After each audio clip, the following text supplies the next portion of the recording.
So we want to pronounce to you in a very bold and loud way, nothing's gone wrong. Nothing went wrong except you had a clarifying experience, because things are always working out for you. We wanted to jump in the opening words that you were offering and say to you, this is the best thing that has ever happened to you, because moving down that road was going against so many things that we know are in your vortex. Your inner being is not going to encourage you toward a relationship of any kind, whether it's a very fast one or a very long one, that is not in vibrational harmony with who you really are and what you really want. But you know what happens? Sometimes absence of a relationship makes you think that presence of any relationship is a good thing. And that's just not true. The thing that we want to say to all of you in a way that you can hear it, as if volume would make a difference, it doesn't, is that if you could get to this place in a week or 2 or 3 or 4 or 5 or a month or 2 or 3 or 4, 3 months, 3 months, if you could for 3 months set the subject of relationship aside, the subject of relationship with another human aside, and if you could focus only upon your mood and attitude about all other subjects, so that you could enhance the relationship that you already have with your inner being. You're such a sensitive person, and that's such a good thing. But the reason that you would describe yourself as sensitive is because you hurt yourself often with your own thoughts about things. It doesn't matter what somebody else thinks. It only matters what you think about what you think they're thinking about. You're the only one who can plunk those trains in opposition, you see. We know that if we were to stop talking, which is not likely, and ask you to give us a list of things that you desire, we know that you could. We know that you could give us a list of things that you desire. We also know that you are wanting more practice in being a vibrational match to those things. So when you started out by talking about how this breakup, which was painful to you, set you off on a spiritual quest or a spiritual journey, we know that what you mean by that is that you want to do a more deliberate job of offering your vibration in the direction of what you want instead of in the vibration of what you've got. So we're going to give it to you just like this. Here you are standing, sifting and sorting, and a rocket of desire shoots out of you. And the rocket of desire feels weird in the beginning because you're not used to it. But then you sort of play the games that we ask you to play, and you do the processes we ask you to process, and you manage to become a vibrational match to this desire, which felt weird just a little bit ago. And now, a vibrational match to it. Now what you want comes to full fruition because you've managed to think about it. And now along with that manifestation comes a whole new set of contrasting experiences that causes you to launch another rocket of desire.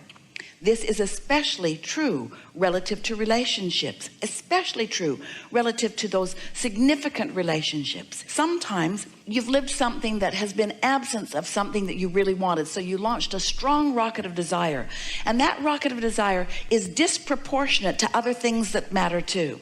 But it's extra inflamed because this relationship caused it to be inflamed. So you're asking in such a strong way, we might even say in a lopsided way, that now you're like that bus that Esther and Jerry were driving down the road, dragging something along behind.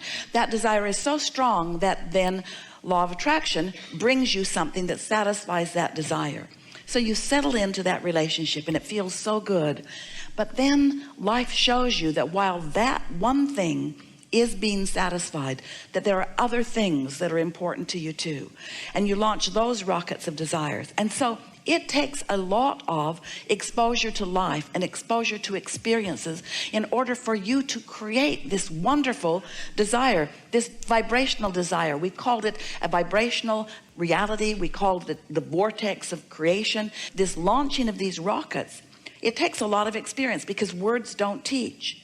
You could sit with your mother or with a mentor and they could say, from my experience, this is what you want in a mate. Here's the list. Took me years to come to this conclusion, and a lot of it after I was unhappily married for 30 years, they'll tell you. But this is the list that you want. Here's the list of things you want. You would not let anybody give you that list. It's only life experience that gives you that list. But we want you to know it's not acquiring the list that keeps you from living happily ever after earlier in your life experience. It's not being a vibrational match to the list that you've gathered. We want you to realize that you want someone who is nice, someone who's considerate, someone who cares about you, someone who cares about himself also. You want someone who is easy to be with. You want someone who's energetic and alive. You want someone who gets up and greets the day happily.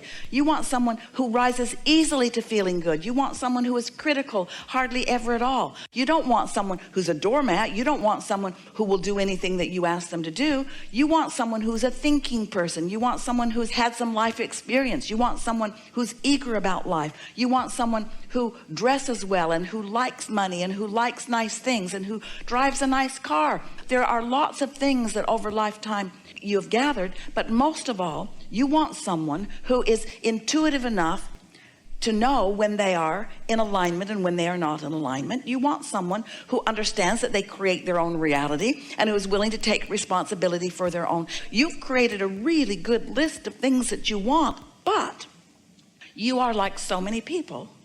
You are often not a vibrational match to your own list.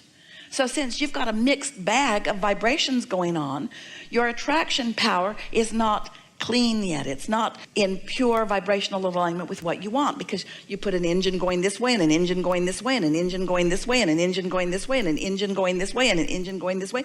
So you've got this vibrational point of attraction going, and of course what you are attracting right now has some of what you want and some of what you don't want, some of what you want in absence of some of what you want. So what we're saying to you, we would not encourage you to want that relationship to turn around when you are still in the process of defining what it is you really want in a relationship. So there was a shift in your expectation is a wonderful concept, because expectation is the marriage between desire and belief.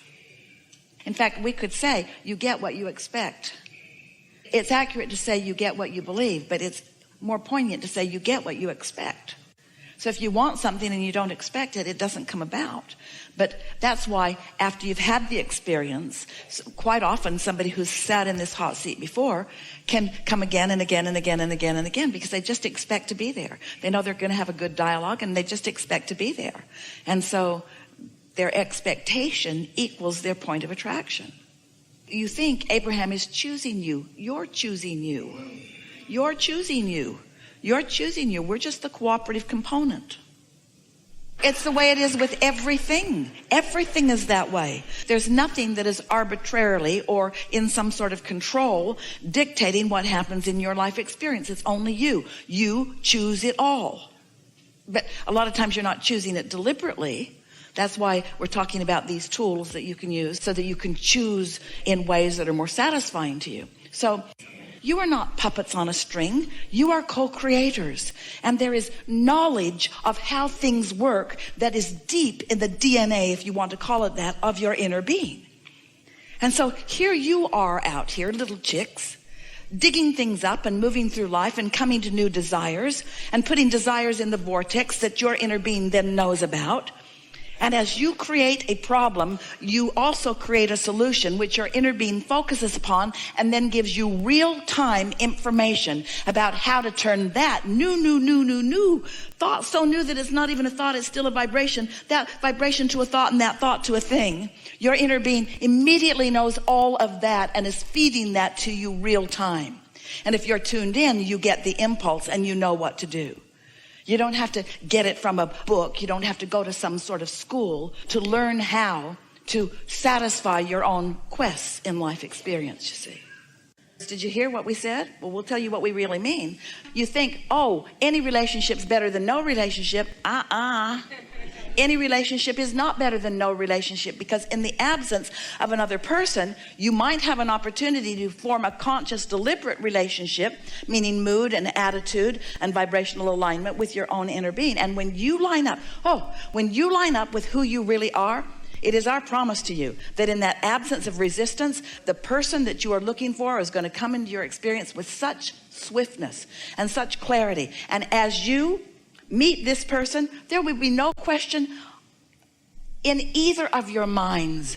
You won't be playing those games. You won't be testing each other. You won't be dragging up the past. You won't be trying to get somebody to make promises that they're not ready to make. They will already have gestated, and they will already be at the point of alignment for you, you see.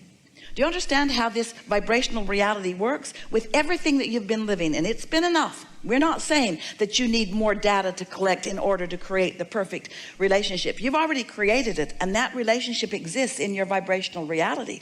But you are nowhere near, and we don't want to be harsh, because almost everybody, we would be saying the same thing to them about so many things that they want. You're nowhere near being a vibrational match to what you want. You are so often not a vibrational match to what you want, and then what you don't want, which you are a vibrational match to, keeps coming. Do you know most people are more of a vibrational match to doubt in relationships than they are to living happily ever after? There are two important things that we want to say to you. Yes, what you said about not wanting to count on someone else for the way you feel. Most people are living a very conditional experience. So if something that they consider to be wonderful is happening, they feel wonderful. But if something happens that feels disappointed, like not being able to control the desire of another person, then sometimes it feels like you don't have control over the way you feel. And certainly that's natural. We're going to sort that out in just a minute. But we don't want you to jump there so quickly, because it's an important process to have experiences in order to really ascertain what it is that you do want. Because while we know you all believe that you are ready right now to make a very clear statement of desire about many things, you could say, we know you believe it, that I know exactly how much money I want to make. We know that you believe that. We also know that your life experience is going to continue to expand, and that right now you don't know what you're going to want forevermore. You don't know where you're going to want to live forevermore. You only know from where you stand what you think would be an improvement to where you are. You are such evolving beings. The whole nature of evolution is about being where you are, and from where you are, getting a new vantage point. And so you get some of what you want and some of what you don't want, and some of what you want and some of what you don't want. And then you say, you need to be different, because I'm getting some of what I want and some of what I don't want. I need somebody who'll just give me what I want, but I keep getting what I want and what I don't want. So you need to be different. And we say, nobody can be different than what you're outputting. Nobody can be different than what you're outputting. If you want them to clean up their act, you got to clean up your act first. You've got to be a vibrational match, which means you can't harbor thoughts of doubt. You can't worry about those things you're worrying about and then try to get somebody else to promise you that they won't do those things that you're worried about. It never works. When you're really worried about something, you're going to attract the very person who's most likely to do that thing that you're worried about. And then you say, I knew it. I knew it. I could feel it all along. And we say, of course you could. Of course you could feel it all along, you see. So when someone moves away from you, it's not a bad thing, it's a good thing, because it means that what's going on in your vortex and what you really want isn't a vibrational match. So just accept things are always working out for me, and this is one of the best things that has ever happened to me, because it gave me clarity about this and about this and about this. And then tell your general story about relationships in a way that pleases you, and and this is the hard part, but you can do it, let your conversation with yourself about what's coming and the joy that you know you're going to live when it does come, let that hold you for 3 months while you clean up your vibration, and then watch what happens.